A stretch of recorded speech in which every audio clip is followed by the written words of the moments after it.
অনেক টানাপোড়েনের শেষে উৎসবে ফেরা গেল। পাড়ায় পাড়ায় মণ্ডপ ও আলোকসজ্জা প্রায় সমাপ্ত। আদালতের আদেশকে বৃদ্ধাঙ্গুষ্ঠ দেখিয়ে রাস্তাঘাট বেশ পরিকল্পনা মাফিক ক্লাবের টাকায় কেনা ট্রাফিক গার্ড রেল দিয়ে বন্ধ করে দেওয়া হয়েছে। বাড়িঘরের দরজার জানলা, দোকান, গ্যারেজ মুখ ঢেকেছে বিজ্ঞাপনের দানবীয় মাপের ব্যানারে, গেটে ইত্যাদিতে। বাড়িতে গাড়ি থাকলে পুজোর কদিন আর একরকম অঘোষিত ছুটি, কারণ অনাহুত অবাহুত বেপারার কিছু বেআয়া মানুষজনের শ্লেষাত্মক চাহনি। তারা বাড়ির গেট জুড়ে বিনি পয়সার চেয়ার পেরে বসে আছে। মনে হবে তাদের সরতে বলাটা যেন এক শাস্তিযোগ্য অপরাধ। তার সঙ্গে মাইক বা শব্দবাক্সের দৌরাত্ম জারিত রয়েছে। এরই নাম কিন্তু উৎসব, আর সেই উৎসবই ফিরতে বলা হচ্ছে। বলা বাহুল্য, সেই উৎসবে নেই ভক্তি, নেই প্রার্থনা, নেই মনের দু কথা নিভৃতে দেবীকে জানিয়ে নীরবে দুফোঁটা চোখের জল, নেই মাকে আকুতি যে পারলে আর একবার মহিষাসুর নিধনে মর্তে অবতীর্ণ হও মা। তা না হলে যে ঘরে ঘরে অনেক অবলা দুর্গারই আগমনীর বদলে নিধনী সঙ্গীত বেজে উঠতে চলেছে। গত 21শে সেপ্টেম্বরে প্রকাশিত পুজোর কালান্তর গল্পের প্রথম পর্বটা শুনে কেমন লাগলো জানাবেন। যারা শোনেননি, শেষ পর্বটা শোনার আগে প্রথম পর্বটা নিশ্চয়ই শুনে নেবেন। আসুন তবে শোনা যাক এই বিশেষ পুজো সংখ্যা, পুজোর কালান্তরের শেষ পর্ব। শেষ অবধি শুনে জানাবেন কেমন লাগলো। ভালো লাগলে নিশ্চয়ই লাইক, শেয়ার, কমেন্ট ও বেল আইকনটি টিপে চ্যানেলটি সাবস্ক্রাইব করতে ভুলবেন না। ফেরা যাক গল্পে। প্রথম পর্বে যা হয়েছে তারপর। বারোয়ারি শব্দের শিকড়টা খুব সম্ভবত বাংলা বহির্ভূত। 12 জন ইয়ার বা বন্ধুবান্ধব মিলেমিশে যে পুজোর আয়োজন করা হয় তাকেই বারোয়ারি পুজো আখ্যা দেওয়া যেতে পারে। সাধারণত যেসব পুজো মাপে বড় তার হ্যাপাও অনেক এবং বলা বাহুল্য খরচাও বেশি। একজনের পরিবর্তে অনেকে মিলে সেই সমস্ত পুজো সংগঠিত করতে পারলে সামগ্রিক অনুষ্ঠানটা সুসম্পন্ন হওয়ার আশা করাটাই বারোয়ারি পুজোর ধ্যান ধারণার মূল কারণ হিসেবে ধরে নেওয়া যেতে পারে। এই কারণে যে সমস্ত পুজোর অনুষ্ঠান এককালে ধনাঢ্য পরিবার, রাজবাড়ি, জমিদার বাড়ি, ডাকাত দল বা ঠগিরা করে থাকত, অর্থাৎ যে সমস্ত পুজোতে লোকবল ও অর্থবল দুয়েরই সমান প্রয়োজন বোধ হতো, কালক্রমে সেই সমস্ত পুজোগুলোই ক্রমান্বয়ে বারোয়ারি পুজোর রূপে সমাজে আত্মপ্রকাশ করেছে বলে ধরে নেওয়া যেতে পারে। উদাহরণস্বরূপ বলা যেতে পারে অকালবোধন বা শারদীয় দুর্গাপুজো, দীপাবলিতে শ্যামা পুজো, রক্ষাকালী পুজো, জগদ্ধাত্রী পুজো, সরস্বতী পুজো ইত্যাদি। আধুনা সংযোজন গণেশ, গোপাল, বিশ্বকর্মা ইত্যাদি। পরবর্তীকালে এই বারোয়ারি পুজোর বুনিয়াদি ব্যাখ্যাটা কিভাবে বিনা পুঁজিতে পুজো ব্যবসার জালে ঢাকা পড়ে গেল সে কথায় পরে আসছে। খেয়াল করে দেখা যেতে পারে যে এই সমস্ত পুজোগুলোর উদ্দেশ্য কিন্তু প্রধানত নারী শক্তিকে জাগরিত করে তাঁর আশীর্বাদ ক্রমে রূপ, অর্থ, যশ, জ্ঞান, পরাক্রম ও বৈভব লাভের এক অপ্রতিরোধ্য প্রচেষ্টা। এই রূপ ও পরাক্রম লাভের কারণেই কিন্তু দেব সেনাপতি কার্তিকের আহ্বান করতে চুঁচড়াতে বারোয়ারি কার্তিক পুজো এত বিখ্যাত হয়ে উঠেছে। বারোয়ারি পুজোর নিরিখে গণপতি বাপ্পা কিন্তু এক সময়ে এক প্রকার ব্রাত্যের তালিকাতেই ছিলেন, কারণ তিনি চিরকালই একজন সফল অর্থ ও বাণিজ্য মন্ত্রী হিসেবেই বেশি পরিচিত। পুরাণ মতে গণেশ কিন্তু আবার ধ্বংসেরও দেবতা বটে। মনে পড়ে সত্যজিৎ রায় পরিচালিত অপু ট্রিলজির প্রথম ছবি পথের পাঁচালীর সেই করুণ দৃশ্যের কথা, যেখানে বজ্র বিদ্যুৎ সহযোগে ঝড়ের তাণ্ডব চলার সময় চমকানো বিদ্যুতের এক ঝলকে ঘরের কোণে এক কুলুঙ্গিতে বসানো গণেশ মূর্তির কথা। যাই হোক, ইদানিং গণেশ ঠাকুরকে অতিরিক্ত মন্ত্রকের দায়িত্ব দিয়ে পাড়ায় পাড়ায় এই বারোয়ারি পুজোর কবলে এনে ফেলার কারণটা আজ হয়তো আর কারোরই অজানা নয়। কারণ ঘুরে ফিরে সেই পুজোর বাণিজ্যিকীকরণের উদ্যোগী ছিল আসল কথা। এ বিষয়ে বিস্তারিত আলোচনায় পড়ে আসছি। পুজোর কালান্তরের প্রভাবে অর্থাৎ সেই বাণিজ্যিকীকরণের বিষয়টাকে মাথায় রেখে জন্মাষ্টমীর দিন পাড়ায় পাড়ায় ইদানিং চালু হয়েছে বারোয়ারি গোপাল পুজোর হিড়িক। মানে 25শে ডিসেম্বরে খ্রিস্টের জন্মদিন পালনের আদলে গোপাল পুজোর নামে কৃষ্ণের জন্মদিন পালনের নামে কিছু অতিরিক্ত রাজনৈতিক ফয়দা তোলার ফিকির আর কি। বাঙালি ক্যালেন্ডারে না থাকলেও ইদানিং পশ্চিমের এক প্রতিবেশী রাজ্যবাসীর কল্যাণে জলাশয়ের ঘাটে ঘাটে রাজনৈতিক নেতাদের আনুকূল্যে ও অনুপ্রেরণায় ঘটা করে চকলেট বোমা ও ডিজে বক্সের তাণ্ডব সহযোগে শুরু হয়েছে দুদিন ব্যাপী ছট পুজোর উপদ্রব। উদ্দেশ্য সেই একটাই, রাজনৈতিক অনুকম্পা লাভ ও ভোট ব্যাংকের ব্যালেন্স বৃদ্ধির প্রয়াস। শুনতে পাওয়া যাচ্ছে এবারে নাকি ক্যালেন্ডারের ফাঁকা তারিখগুলো ভরাট করতে আসরে অবতীর্ণ হতে চলেছেন রাম, যম, গঙ্গা, মনসা ইত্যাদিরা। তো সেক্ষেত্রে রাবণ, কংস, অসুরেরাও পক্ষপাতিত্বের প্রসঙ্গ তুলতেই পারেন। কথায় কথায় সময়ের স্মরণিবে হয়তো একটু বেশি এগিয়ে এসেছি।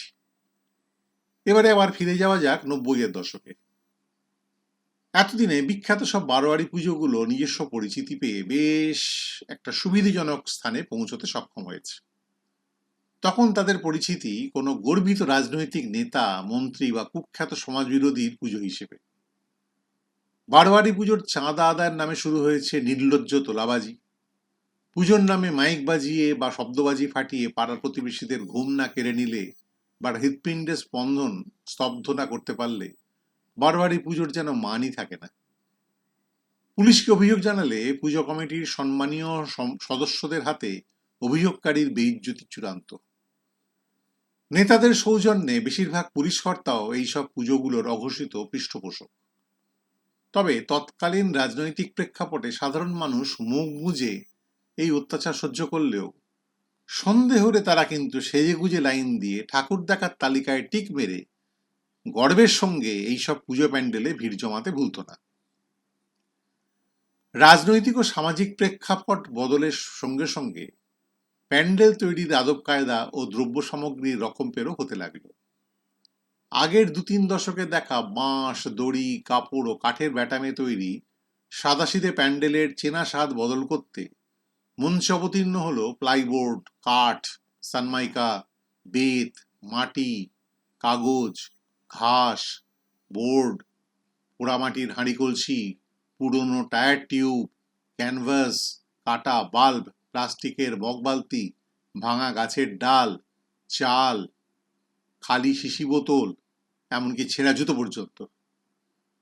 তথাকথিত ম্যারাপ বাঁধা ডেকোরেটরদের ঘরামিদের বদলে মঞ্চে অবতীর্ণ হলো আর্ট কলেজে পড়া বা পাশ করা ফাইন আর্টসের ছাত্রছাত্রীরা বা তাদের আর্টিস্ট গুরুদেবেরা। তারা নিজেদেরকে থিম মেকার বলে দাবি করতে শুরু করলো। সঙ্গে ইন্ধন যোগাতে প্রিন্ট ও সোশ্যাল মিডিয়ার আধিক্যতার অভাব ছিল না। প্রথম এই সব উর্বর মস্তিষ্ক প্রসূত থিমের গণ্ডি সীমাবদ্ধ ছিল কোনো বিশেষ স্থাপত্য বা মন্দির বা শিল্পকলার অনুকরণে তৈরি প্যান্ডেলে। পরে তা ছড়িয়ে পড়তে শুরু করলো দেশ বিদেশে ঘটা বিভিন্ন ঘটনা বা দুর্ঘটনার অনুকরণের আদলে। এক্ষেত্রে আলোকসজ্জার বাহারেও আমূল পরিবর্তন চোখে পড়তে লাগলো।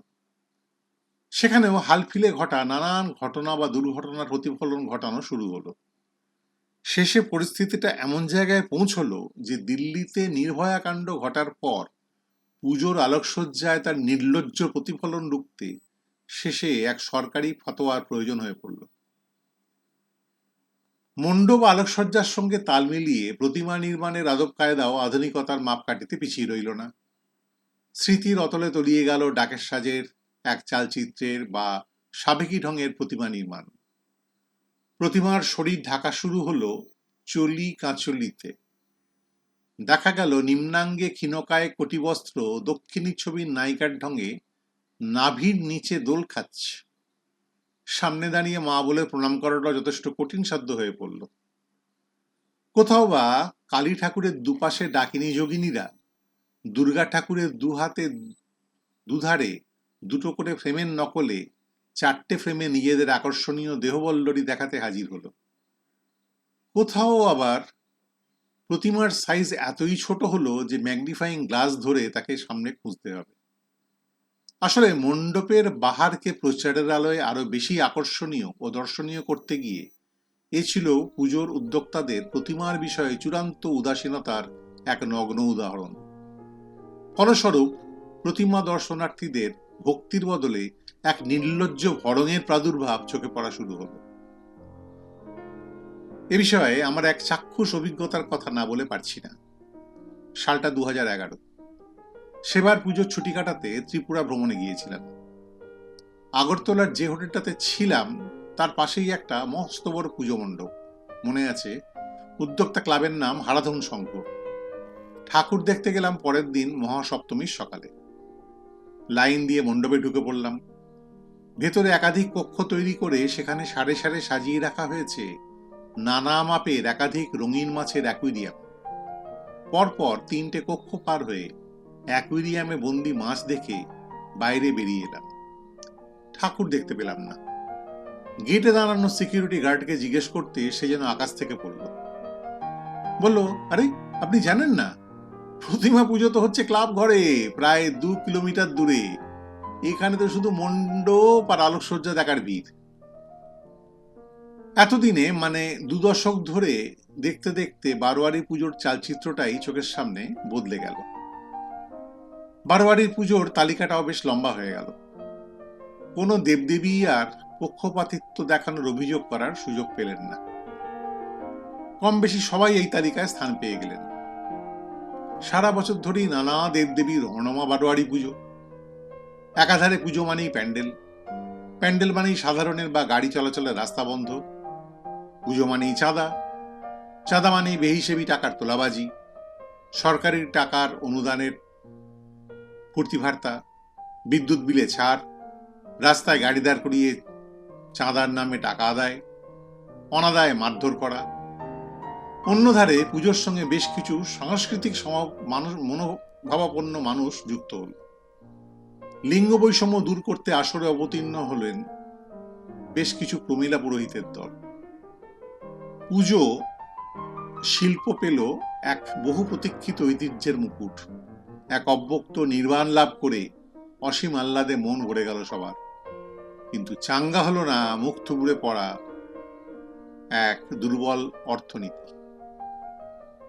বলা বাহুল্য, কর্পোরেটের বিজ্ঞাপনের টাকার কথা বাদ দিলে পুজো বাজেটের বাকি অংশটা সাধারণ মানুষের কর বাবদ দেওয়া টাকা বা সরকারি খাজনা থেকে বিতরণ আর নয়তো চাঁদা তোলার নামে সাধারণের ঘাড় ভেঙে আদায় করা হয়। পুজো মানেই ডিজে, দানবীয় শব্দবাক্স, মাইক, শব্দবাজির তাণ্ডব। পুজো মানেই তড়িঘড়ি করে নিত্য প্রয়োজনীয় দ্রব্যমূল্য বাড়িয়ে বাজার ঊর্ধ্বমুখী করে তোলা তুলে পার্টি ফান্ড মোটা করা। পুজো মানেই বিজ্ঞাপনের হোর্ডিং লাগানোর আছিলায় পাড়ায় পাড়ায় গাছ কাটা, বাড়ির দরজা জানলা দোকান গ্যারেজ ঢেকে দেওয়া। পুজো মানেই রাস্তা আটকে হ্যাংলার মতো করে পুজো শপিং করা। দেখে মনে হবে শপিং করতে আসার আগে সবাই যেন বিবস্ত্র হয়েই দিন যাপন করছিল। পুজো মানেই সাধারণের একটা অব্যক্ত আনন্দ, না হয়তো এক অব্যক্ত আতঙ্ক। যতই চেষ্টা করা হোক না কেন, সেলফি তুলে ফেসবুকে পোস্ট করে সেই আতঙ্কটাকে ঢেকে রাখা যায় না, যেতে পারে না। ইত্যবসরে বারোয়ারি পুজো পরিকল্পনা ও পরিচালনার আসরে অবতীর্ণ হলো এক নতুন পেশাদারের দল, যাদের পোশাকি নাম ইভেন্ট মেকার। মণ্ডপ ও আলোকসজ্জা থেকে শুরু করে প্রতিমা, মায়ের পুরোহিত, গান বাজনা, প্রসাদ পরিবেশন সবই এদের দায়িত্বের মধ্যে পড়ে। পুজো পরিচালনার জন্য পাড়ার প্রতিবেশী বা ক্লাবের ছেলেদের প্রয়োজন পুরলো। দিল্লির এক বিখ্যাত পুজোর কথা আমি জানি, যেখানে মাত্র 3 জন বৃদ্ধ ভদ্রলোক এমনই এক ইভেন্ট মেকারের সাহায্যে এক বিশাল পুজোর আয়োজন করে থাকেন। সেখানে মহাষ্টমীর দিন প্রায় 1000 খানেক মানুষ প্রসাদ গ্রহণ করে থাকে। এর ফলে ওই ব্রোশারে লেখা যাদের না হলে চলে না এর তালিকাটা বাদ চলে গেল। মানে বিল্ডিং ডেভেলপারের সাবকন্ট্রাক্ট দিয়ে বাড়ি তৈরি করার মডেলটাকেই ফলো করা শুরু হলো। যত কম অংশীদার, লাভের অঙ্কটা ততই বেশি। সারাংশে বলা যেতে পারে, অপরিহার্য এক আইনি পরিকাঠামোর অভাবের সুযোগ নিয়ে পুজোর এই নগ্ন বাণিজ্যিকীকরণের এক নতুন দিগন্ত খুলে গেল। যেখানে শিক্ষা নেই, সংস্কৃতি নেই, শিল্প নেই, চাকরি নেই, আশা নেই, ভরসা নেই, সুস্থভাবে বেঁচে থাকার পরিবেশ নেই, আইন শৃঙ্খলা নেই, যেখানে কুৎসিত রাজনীতির কালো ধোঁয়া আকাশ বাতাস ঢেকে দিয়েছে, পরিবেশকে দূষিত করেছে, যেখানে মানুষের বই কেনার লাইনের থেকে শনি বৃহস্পতিবারে ফুলের দোকানের সামনে বেশি লাইন দিতে হয়, যেখানে মানুষ মহিমা বা গাম্ভীর্য না বুঝে যেখানে সেখানে যখন তখন মাইকে তারস্বরে মহিষাসুর মর্দিনী বাজিয়ে শোনায়, যেখানে পুজো মানে সারা বছর পকেট ভরাতে ব্যক্তিগত রেস্তো জোগাড়ের আয়োজন করা হয়, যেখানে পুজো মানে জনগণের টাকায় জনগণের রাস্তা বন্ধ করে জনগণকে শব্দ দানবের আক্রমণে অসুস্থ করে বা মৃতবোধ করে জনগণকে এক টুকরো বাতাসা দিয়ে সারা ঘরে লাল পিঁপড়েদের আকৃষ্ট করে রাখার মতন করে পুজো মাদকতায় মাতাল করে রাখা হয়, যেখানে পুজোর মায়াঞ্জন চোখে মাখিয়ে অনেক অন্যায় অবিচারকে ধোঁয়াশায় ঢেকে রেখে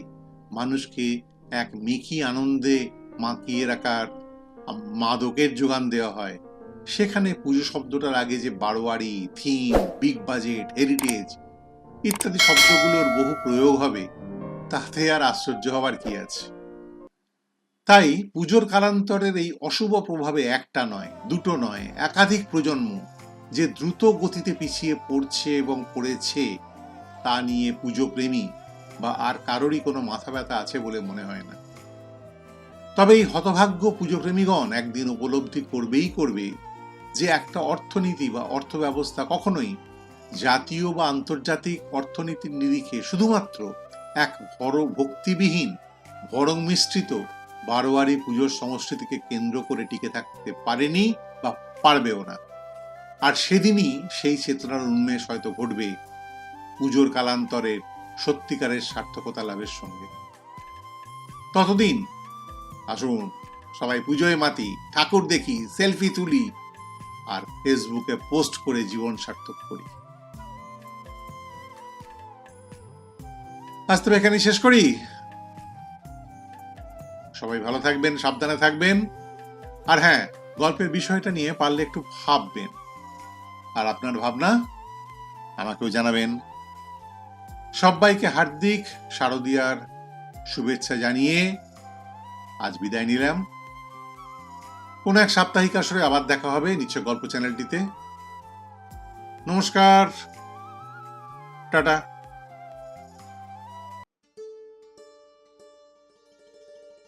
ইউ আর নট অ্যালোন বা আপনি একা নন, এটি হলো আপনার মনের কথা বলা ও বলানোর একটি প্রচেষ্টা। সত্যিই তো আপনি একা নন, আমরা সবাই আছি আপনার সঙ্গে, আপনার কথা শুনতে, আপনার সঙ্গে কথা বলতে। যদি আপনি একাকিত্বে ভোগেন, মনের কথা বলার মতো সঙ্গী সাথী না থাকে, গল্প বলতে বা শুনতে ভালোবাসেন, মনের কথা বলে হালকা হতে চান, সব সমস্যা সরিয়ে রেখে অতীতকে ভুলে আনন্দে বাঁচতে চান, তবে উপায় আছে এবং হাতের কাছে। নির্দ্বিধায় যোগাযোগ করুন আমাদের সঙ্গে। আরও জানতে নিচে দেওয়া ঠিকানায় ঘুরে আসতে পারেন। You are not alone 2021 wordpress.com ওয়েবসাইটে, কমিউনিক কাউন্সেলিংয়ের ফেসবুকের পাতায় এবং ইউ আর নট অ্যালোন 21 এর লিঙ্কডইন প্রোফাইলে। প্রশ্ন থাকলে mamaconsultants@gmail.com ইমেল করতে পারেন।